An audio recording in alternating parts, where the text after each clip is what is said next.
som udlænding i Norge. Jeg hedder Fatima og kommer fra Aleppo i Syrien. For 2 år siden kom jeg til Norge, uden sprog, uden plan. Dette er min rejse fra Syrien til mit nye liv i Norge. Dengang var hverdagen min højlydt, varm og vældig kendt. Men krigen gjorde livet farligt og uforudsigbart. Familien min var reddet, specielt for lillesøsteren min. Vi diskuterede længe, hvad som var trygt og muligt. Til slut bestemte jeg mig for at ådre alene til Europa. Tanken gjorde mig stolt, men også dybt trist. Jeg måtte forlade venner, naboer og universitetet mit. I sækken lå bare klæder, billeder og håb. Faren min gav mig en liten blå kuglepen.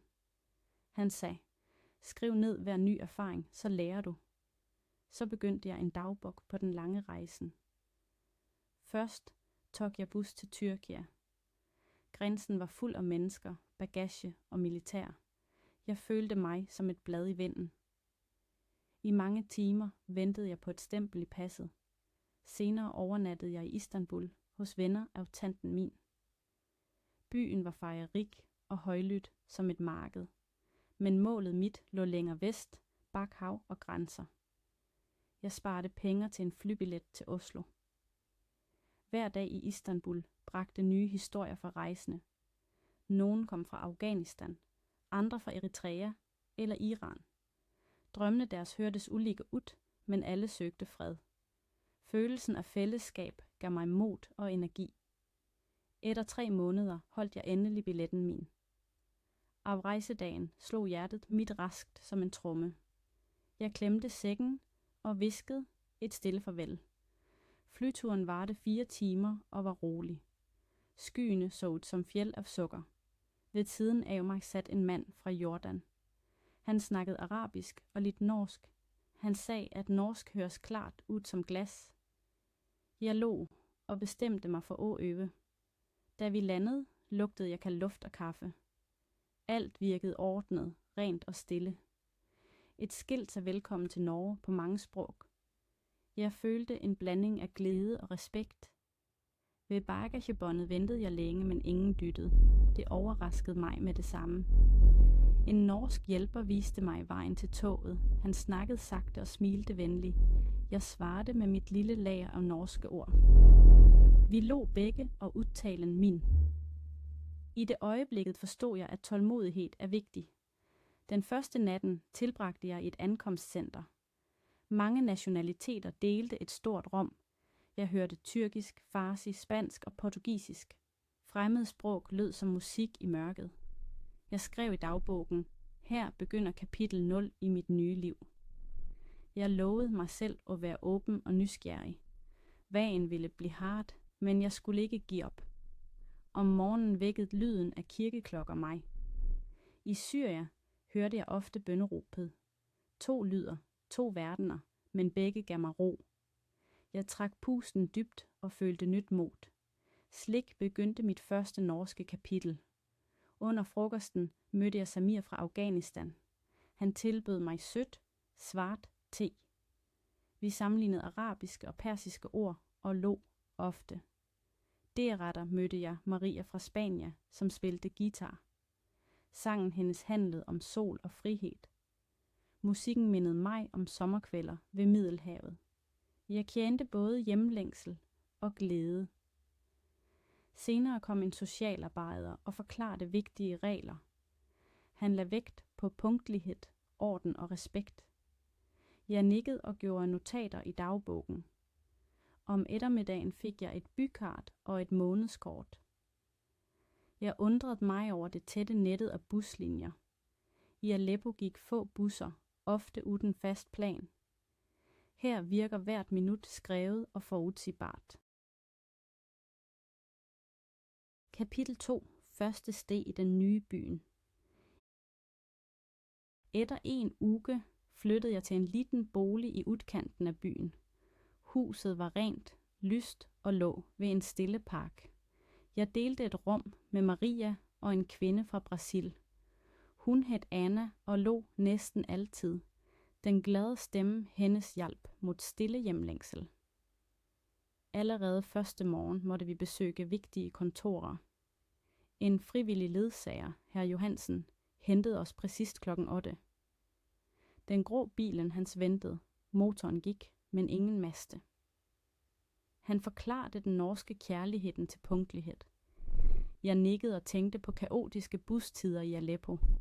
Første stop var servicekontoret for folkeregistret. Der fik jeg en registreringsattest. Køen var lang, men alle ventede stille. Et skilt bag os til nummer og fylde skemaer. Jeg følte mig i en anden verden af orden. Etterpå drog vi til helseforsikringskontoret. Herr Johansen havde med kopier, billeder og til og med penner. Forberedelsen hans imponerede mig stærkt. I Syria ventede jeg ofte timer på en tjenestemand. Her tog processen bare 20 minutter. Etter var skranketakket herr Johansen venlig. Denne lille ritualen føltes respektfuldt. Ved lunsje gik vi sammen til et bageri. Lugten af brød mindede mig om hjemme. Jeg prøvede et rundstykke med ost og agurk. Det smagte mildt, men godt. Anna valgte sødt kage og dansede næsten af glæde. Maria bestilte stærk kaffe som i Spanien. Vi lå af vores ulike frokostvaner. Om eftermiddagen besøgte vi sprogskolen for indmelding. Bygningen var moderne og farverigt malt. En stor plakat så hej på mange sprog. Jeg kendte straks nysgerrighed og lidt frygt. Sekretæren snakkede sagte, gav skemaer og smilte ofte. Hun sagde, at kurset starter næste uge klokken 9. Punktlighed er vigtig, ellers må man vente. Jeg lovede stille og aldrig kom for sent. Foran skolen mødte jeg Samir igen. Han vinkede glad og viste sine nye ordbøger. Vi bestemte os for at lære sammen. Om kvelden satte vi i opholdsrummet. Anna fortalte om sambafester i Rio. Maria snakkede om spanske tapas og sene middager. Samir fortalte om snø på fjellene i Bamiyan. Jeg lyttede og følte mig mindre alene. Vi sammenlignede ord for kærlighed på sprogene vore. Arabisk siger habibi, spansk siger cariño, portugisisk siger amor. Vi lå af de melodiøse forskellene. Senere viste herr Johansen os affaldsrummet. Det fandtes grønne, blå, brune og svarte dunker. Han forklarede det norske systemet for kildesortering.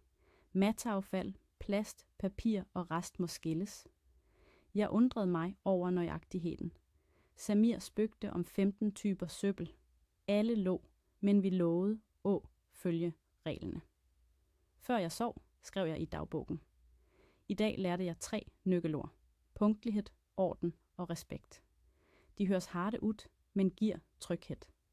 Jeg følte første stolthed, fordi jeg klarede alt. I morgen begynder et nyt kapitel i rejsen min. Jeg satte vækkerklokken på 6:30 for at stå op rolig. Og vågne tidligt føles vanskelig om vinteren. Men tanken på fremgang driver mig. Før søvn lærte jeg norske tal til 100. Samir forklarede reglen for tallet 3 de vældig tålmodig. Anna gentog hver sætning højt for at jeg skal huske. Maria skrev nye ord farverigt på små kort. Den variationen i metoder motiverer mig stærkt. Pludselig husker jeg den blå pen fra faren min. Jeg bruger den til at skrive vigtige sætninger i hæftet. Slik bliver stemmen hans nær selv om 1000 kilometer skiller os. Når jeg sovner, visker jeg, i morgen bliver bra, inshallah og på norsk tak. Jeg sover fredelig. Kapitel 3. Første skoledag. Ny familie. En uge senere startede første dag på sprogskolen min.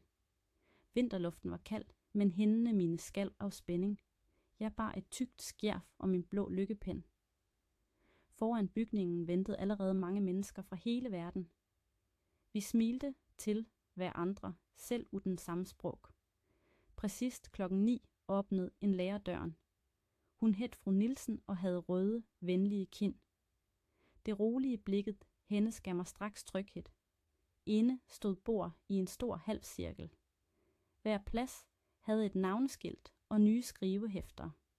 Jeg satte mig ved siden af Ana, hun duftede kokos. Samir satte 2 stoler længere bort og gliste bredt. Fru Nielsen ønskede os hjertelig velkommen og snakkede vældig sagte. Hun sagde, at vi nu er en læringsfamilie. Ordet familie traf hjertet mit direkte. Så præsenterede alle se ettertur. Jeg rejste mig og sagde tydeligt: Jeg hedder Fatima. Jeg kommer fra Syria og elsker bøger og te. Sætningen min var kort, men klassen klappede. Ana fortalte om samba og fargerige strandfester.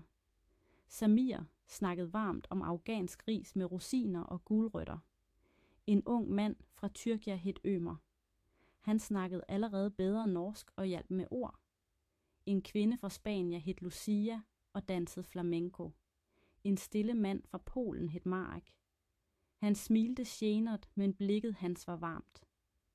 Efter introduktionerne skrev fru Nielsen målene for kurset. Vi ville snakke, skrive, lytte og forstå Norge. Hun forklarede det norske alfabetet og de specielle bogstaverne. Vi øvede æ, ø, å i kor. Det hørtes morsomt ud. Lucia sagde, at æ ligner på en spansk e. Anna blåste begejstret luft gennem læberne. På slutten af timen legte vi et navnespil. Alle kastede en bal og sagde et ønske. Jeg ønskede fred og godt brød til alle. Klassen lå og klappede igen. I pausen viste Ømer sin ordbog-app. Han søgte ordet hjemlængsel og læste højt. Alle nikkede, fordi alle kendte følelsen. Men vi kendte os håb som varmt lys. Efter timen satte vi i kantinen. Det fandtes pottesuppe og en salattallerken. Suppen smagte mildt, men godt. Samir strøede chiliflak over og hostede straks. Vi lå højt. Fru Nielsen smilte os. Under maten byttede vi læringstips. Lucia hørte norske podcaster, mens hun gik tur. Anna skrev nye ord på fargerige lapper på væggen. Marek så nyheder med undertekster hver kvæld. Ømer så norske serier og stoppede hver scene. Samir lærte med barnebøger, fulde og billeder. Jeg noterede alt nøje i det lille hæftede mit. Om ettermiddagen måtte vi gøre lektier. Vi skulle skrive et kort selvportræt. Jeg skrev: Jeg er nysgerrig, stærk og lidt red. Deretter beskrev jeg drømmen min om fred og studier, og skrive føltes som meditation. Om kvælden mødtes vi igen i opholdsrummet. Vi læste tekstene, hvor højt alle lyttede nøje og klappede etterpå. Denne respekten rørte mig vældig dybt. Før vi lagde os, tog vi en liten ordrunde. Ømer spurgte: Hvad betyder koselig? Ana forklarede med hænder, sofa og tæppe. Vi forstod og gentog ordet flere gange. Til slut skrev jeg i dagbogen: Jeg føler tilhørighed. Sprogskolen er i dag min trygge havn blidt. Jeg takker fru Nielsen, vennerne mine og mig selv. I morgen venter ny grammatik, men jeg har mod. Jeg lukker øjnene og hører stille snøfnuk ude. Vinteren her virker still, men venlig. Slik ender min første skoledag i Norge. Jeg tænker på familien min og sender stille hilsner. Måtte vejen hvor være lys, skridt for skridt altid. Kapitel 4. Kultur, snø og surkål. Februar bragte ny rutine ind i min norske hverdag. Hver morgen ringte vækker klokken 6. Jeg stod op, lagde te og repeterede nye ord. Så gik jeg til bussen, ofte gennemkaldt toge. Linjenes punktlighed imponerede mig fortsat vældig.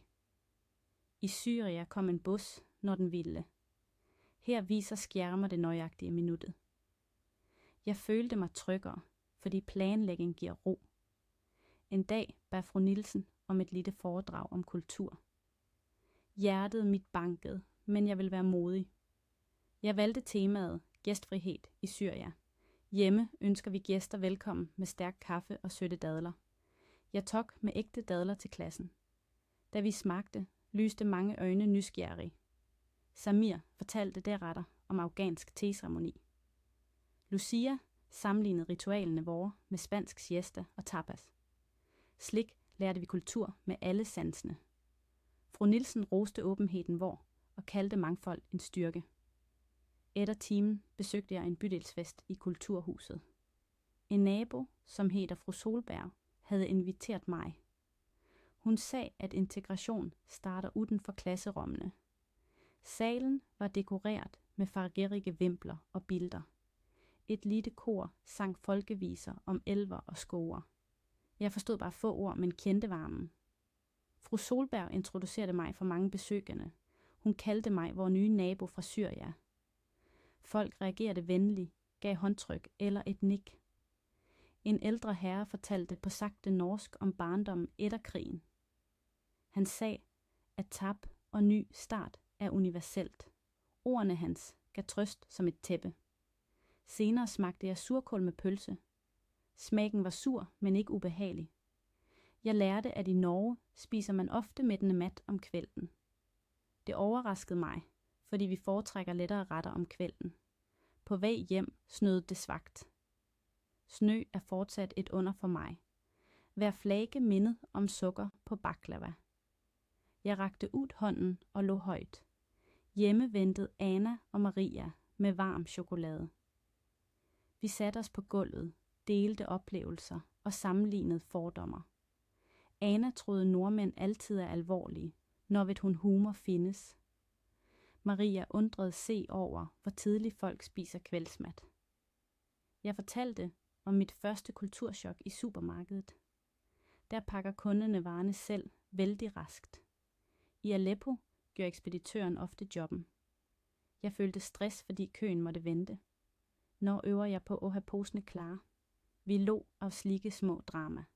Humor hjælper os at se fejl som steg. Senere tog Samir en grammatikquiz på mobilen. Han spurgte, om vi bruger i, på eller til med steder. Vi diskuterede og lærte videre på en liggende måde. Før jeg sov, skrev jeg dagbog igen. Notatet mit lød. I dag kender jeg langsomme røtter i ny jord. Kulde, sprog, mennesker og regler former et andre hjem. Jeg afslutter indlægget med taknemmelighed og stille tryghed. Næste helg organiserede skolen en tur til museet. Temaet var norske opfindelser. Jeg beundrede den første ostehøvlen laget af bjørklund. Ømer forklarede, hvorfor denne enkle ideen spredte glæde ved matbordet. Jeg følte stolthed over menneskeheden, ikke bare over land. Samir, tok, Bille er jo hver, plakat, til notatbokken sin. Anna lette etter instrumenter og fandt et gammelt piano. Hun spilte forsigtigt 3 akkorder, lyden rungede varmt. En guide bad hende spille mere. Alle besøgende lyttede stille, som om magi havde begyndt. Disse øjeblikkene viser, hvordan kunst bygger broer.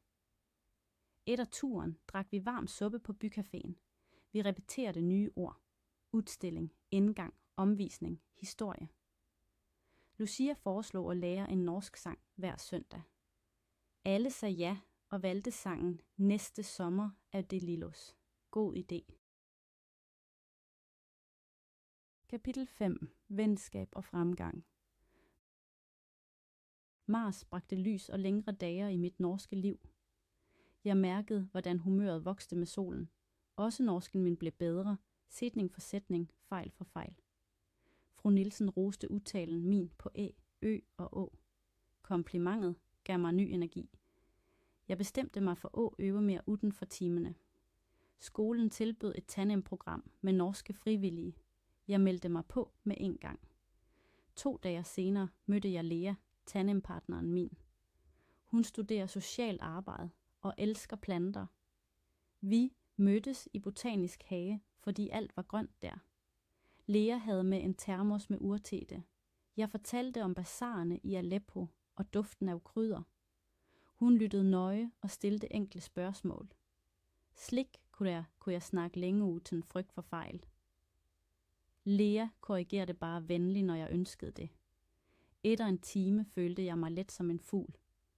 Vi planlagde at træffes hver uge. I tillæg til prat hjalp Lea mig med bureaukratsprog. Hun forklarede skemaer, forsikringer og lejekontrakter. Jeg lærte ord som bevis, frist og underskrift. Disse begreberne virker tørre, men de betyder tryghed. I helgen inviterede jeg de nye vennerne mine hjem. Vi ville lage mat sammen og blande kulturerne vore. Jeg lavede mujadara, ris med linser og stegt løg. Anna tok med feijoada, en kraftig bønneret. Lucia tok med tortilla. Samir bagte sødt brød med kardemomme. Lea kom også og havde norsk potetsalat med. Køkkenet lugtede snart som et verdensmarked. Vi lo, kuttede grøntsager og hørte musik fra mange land. Ømer satte på tyrkisk pop, som fik alle til at danse. Selv Marek vippede stille med skuldrene. Under måltidet fortalte vi om typiske håndbevægelser hjemmefra. I Syria betyder en hånd på hjertet dyb respekt. Lea overraskede os med norsk skålgæst. Man må holde øjekontakt, ellers får man vist uheld. Vi øvede lattermildt og klirrede glas med juice. Senere legte vi en jættelæg med hverdagsgenstander. Hver beskrev et objekt, de andre måtte gætte. Slik lærte vi spontant mange nye substantiv. Kvælden endte med stille undring og fulde mejer. Før søvn følte jeg taknemmelighed som varmt lys. Jeg skrev i dagbogen, at venskab er den bedste grammatikken. Det forklarer mening, regler og undtag i et smil. Næste dag viste fru Nielsen planen for færdighedstest. Jeg kendte nervøsitet, men også ambition. Snart skulle vi tage niveau A2 officielt. Lea tilbød sig at gøre prøvetester med mig. Hendes støtte rodede hjertet mit. Om kvælden gentog jeg sætningsbygning som dansetrin. Subjekt, verb, objekt, tid, sted, sagde jeg rytmisk. Samir bankede takten på bordet. Pludselig føltes norsk næsten som musik. Frygten for fejl smeltede som snø i solen. Jeg forstod, at læring trænger fællesskab, tålmodighed og latter. Med den følelsen sov jeg dybt og drømte på norsk. Nogle dage senere besøgte vi sammen ukesmarkedet. Farverige boder solgte ost, blomster, oliven og honning. Lea lærte mig ord som kasse, disk og smagsprøve. Jeg øvede en kort dialog med sælgeren. Godmorgen, jeg vil gerne have en halv kilo æbler, sagde jeg. Damen forstod mig straks og roste høfligheden min. Jeg købte også fersk persille til mujadara. Duften mindede mig om familiefester i Aleppo. På vej tilbage øvede Lea og jeg norske udtryk. Jeg lærte, at å gå i vasken ikke er bra. Vi fandt morsomme eksempler og lo tårer. Om kvælden repeterede jeg alt med Anna og Samir. De fortalte sin favorittortak på portugisisk og dari. Vi klistrede nye lapper med oversættelser. Kapitel 6. At finde sit eget liv. April startede med fuglesang og klar morgensol. A2-prøven var nærmet C, og alle var spændte. Fru Nielsen delte ud sidste øvingsark og opmuntrede os stadig. Jeg kendte nervøsitet, men også fast vilje. Lea mødte mig hver dag efter timen for at snakke i parken. Vi læste korte dialoger højt og lå af rar betoning. Samir repeterede grammatik før middag. Anna sang norske barnesanger, mens hun lagde mat. Dette fællesskabet gav styrke som et usynligt net. På prøvedagen regnede det let, men hjertet mit brændt varmt. Jeg gik ind i klasserummet, pustede dybt og smilte til mig selv. Den skriftlige opgaven handlede om fritid og klima. Jeg skrev roligt og tjekkede deretter hver artikel. Så kom den mundtlige prøven. Temaet mit var favoritsted i byen. Jeg fortalte om botanisk hage og duften af urter. Censorerne nikkede venligt og stillede 2 spørgsmål. Jeg svarede uden lang pause. Da alt var over, følte jeg lettelse som sommervind. 2 dage senere hang resultatene på opslagstavlen. Hændene mine skalv, mens jeg lette. Ved siden af navnet mit stod Bestot med 80 point. Jeg jublede højt. Samir spræt op også. Anna vinkede med et lille brasiliansk flag som lykke. Vi slog high five og råbte hurra på 5 sprog. Fru Nielsen kom og delte ud chokoladehjerter. Hun sagde, når starter niveau B1, og vi smilte ærbødig. Om kvælden ringte jeg familien min via video. Linjen var klarere. End før. Kanskje på grund af nye ruter, eller rolig sind. Moren min gråt og glæde. Faren min løftede tommelen synlig mod kameraet. Jeg viste dem den blå pennen og sagde, hver side er nå et skridt frem. Etterpå spasede jeg gennem byen, denne gang uden kart. Jeg kendte vejer, buslinjer og til og med snarvejer. Jeg følte mig ikke længere som gæst, men som del af helheden. Lugten af nystegt brød kom fra et bageri. Jeg gik ind og bestilte selvsikkert et ruggrundstykke. Ekspeditøren spurgte, om jeg var ny her. Jeg smilte og sagde, jeg bor her, lærer fortsat, men elsker sproget. Hun ønskede mig alt godt og gav mig et lille smil.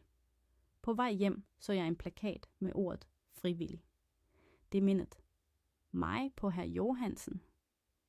Jeg bestemte mig for åhjælp selv snart, kanskje på lektiehjælp for nye ankommende. For når ved jeg, at delt erfaring gør det lettere. Hjemme ventede vennerne mine med en overraskelse. Lucia havde bagt en kage med ordene velkommen hjem i sukkerbogstaver. Marek spillede stille guitar. Ømer havde med tulipaner fra markedet. Vi satte i ring, delte fremtidsønsker og sang næste sommer en gang til. Stemmen min skal, men ikke af frygt, heller af rørelse. Senere skrev jeg i dagbogen, at hjem er mere end sted. Hjem er sprog, tryghed, latter og delt brød. Jeg følte dyb tillid til dagene, som kommer.